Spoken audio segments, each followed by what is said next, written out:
Louvado seja Deus, meus amados irmãs, ouvintes, dando continuidade à primeira epístola, no seu capítulo 3 aos Coríntios, onde a primeira parte, Paulo, ele fala que tanto ele como Apolo, que eram ministros, que pregavam o evangelho, eles apenas eram servos por meio de Cristo. Através deles, pela graça de Deus, eles eram instrumentos para levar a palavra de salvação para toda aquela região, para toda a igreja de Corinto. E que os que estavam ouvindo da parte de Paulo e os que estavam ouvindo da parte de Apolo estavam criando essa divisão, dizendo, não, eu sou de Paulo. E os de Apolo diziam a mesma coisa, não, eu não sou de Paulo, eu sou de Apolo. E trazendo para os tempos odiernos, nós observamos isso, que fica os cristãos dentro das igrejas dizendo, não, a minha igreja, não o meu templo, não o meu pastor, não o meu bispo, não o meu padre. Paulo fala, resumidamente, ele enfatizou, vós sois carnais, vós sois meninos. Eu gostaria de dar um alimento sólido, porque a criança, quando ela é criança, ela come papa, ela toma leite, mas a igreja não vinha crescendo a ponto de ter, de consumir alimento sólido, porque ainda eram meninos, ainda eram crianças na fé. Né? A criança, o que é a criança? A criança, ela se distrai com qualquer coisa. Se você pega para um bebê, dá um chocalho para o bebê, ele se volta a atenção para aquele chocalho.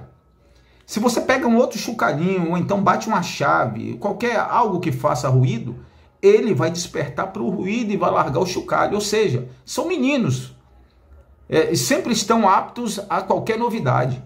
Assim é a igreja do passado, em boa parte dos irmãos que eram meninos na fé, e hoje, sistematicamente, através desse sistema religioso, faz com que os cristãos sejam meninos na fé.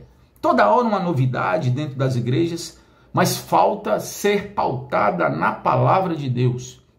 E o apóstolo Paulo continua aqui, no capítulo 3, no verso de número 6, a primeira epístola aos Coríntios 3, versículo 6, Paulo fala, eu plantei, Apolo, que era o outro homem que pregava, Apolo regou, mas Deus deu crescimento.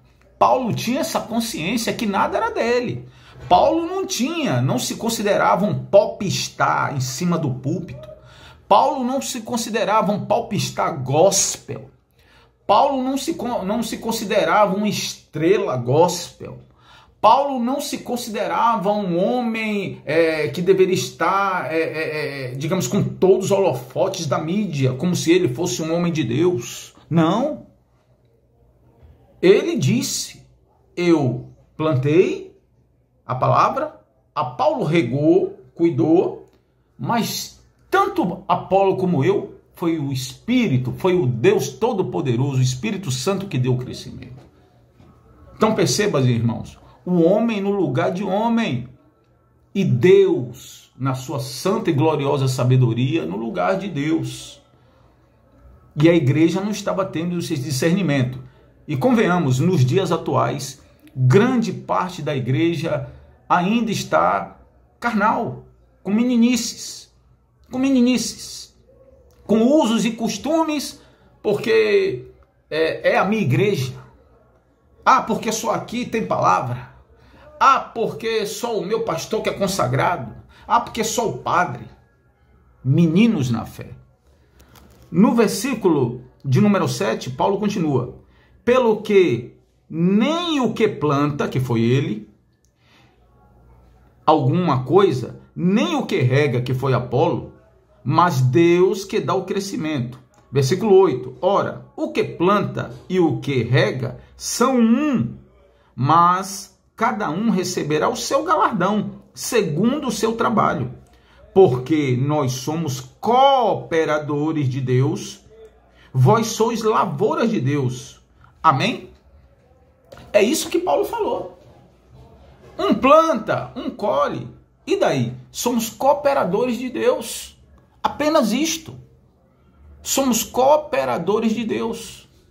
No livro de Lucas, também no seu capítulo 17, o Senhor Jesus fala, ainda que as pessoas façam a obra de Deus, deveria dizer, somos servos inúteis, porque só fizemos aquilo que Deus mandou.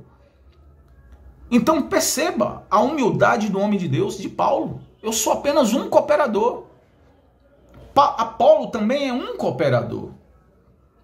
Não há por que nós idolatrarmos a instituição religiosa. Ah, porque a igreja, porque o templo. Não, irmãos. Somos cooperadores de Deus. Então, é necessário que para os dias atuais nós tenhamos essa consciência. Porque, como foi dito na primeira parte dessa explicação, se nós muitas vezes não nos dobramos diante de uma imagem de escultura, mas se passamos a nos dobrar diante de instituições, idolatrando homens, também somos idólatras. Também somos idólatras. Livro de Isaías, capítulo 42, verso 8. A minha honra e a minha glória não darei a outrem, nem as imagens de escultura. Está lá escrito. Está escrito, padre. E por que vocês dão honra e glória à imagem de escultura? Vocês estão criando um outro evangelho? Vocês estão fazendo que nem alguns artistas aí que estão dizendo que a Bíblia deve ser reescrita? Como o Papa diz que a Bíblia está obsoleta? Então, irmãos, aqui percebemos que nós devemos vigiar, porque nos últimos dias apareceriam aqueles que apostatariam da fé, abandonariam aqui a Bíblia Sagrada, né? E passariam até ficar contra a palavra. Que não seja eu nem você que venhamos a nos apostatar da fé, abandonar a fé. Porque o que vale é o que está escrito pelo Espírito da palavra. Não são versículos isolados. Não é o que eu acho. Não é o que eu penso. Mas como Deus quer e como Deus pensa.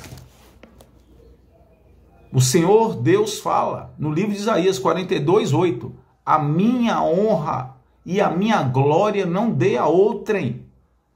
A Bíblia fala no livro de 1 Timóteo, capítulo 2, verso 5. Só há um intercessor entre Deus e os homens, Cristo Jesus, o homem. Se a Bíblia dissesse, existem outros intercessores, eu leria para você, mas não está escrito. E a Bíblia diz que serão acrescentados flagelos para aquele que acrescentar algo que está aqui.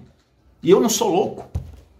Às vezes você teme ao homem, mas não teme saber o que é que está escrito aqui para poder pregar como está escrito. E leva multidões à heresia. O homem não deve ser idolatrado. Paulo e Pedro, quando faziam no livro de Atos, eram usados por Deus para fazer milagres, prodígios, que as pessoas queriam idolatrar. Eles falaram, não façam isso, eu sou homem que nem vocês. Essa glória não é nossa, essa glória é do Senhor. Leia o livro de Atos, leia o livro de Atos. Saia do Instagram um pouquinho, meu irmão e minha irmã, para que você não seja manipulado. Porque esta palavra é a bússola. E o Espírito Santo irá nos ensinar. A todos os meus irmãos, a você ouvinte da palavra de Deus, que Deus continue te abençoando. Nós não sabemos nada. A nossa sabedoria diante de Deus não é nada. Mas quando a gente se inclina, o Espírito Santo, por misericórdia, vai abrindo o nosso entendimento, para que eu e você não seja manipulado por quem quer que seja, porque Deus não aceita a aparência do homem. Deus não aceita a aparência do homem. Deus não aceita a aparência do homem. Que Deus abençoe a todos os irmãos e irmãs e ouvintes da palavra de Deus. A paz.